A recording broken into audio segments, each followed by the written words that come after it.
السلام عليكم اصحابي واحبابي. كلمتين تعلمهم لابنك عشان يرتاح طول عمره وانت كمان ترتاح.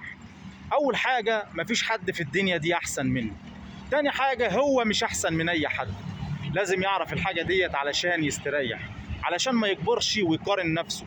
فلان عنده عربية، فلان تعليمه احسن مني، فلان شغال احسن مني، ده احسن مني، ده اوحش مني، لا لا لا، ده شحات، ده اقل مني. هيتعب كتير.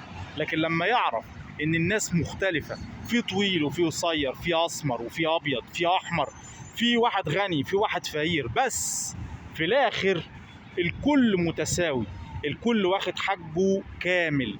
دوت عنده الصحة بس في نفس الوقت فلوسه قليلة، ده عنده فلوس كتير بس تعبان مع أولاده، ده أولاده شاطرين جدا وبسم الله ما شاء الله أذكياء، بس في نفس الوقت ظروفه المادية مش قد كده.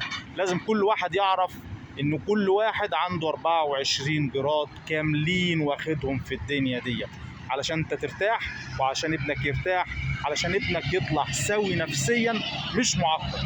السلام عليكم اصحابي يا احبابي، ما تنسوش تعملوا لايك للقناه.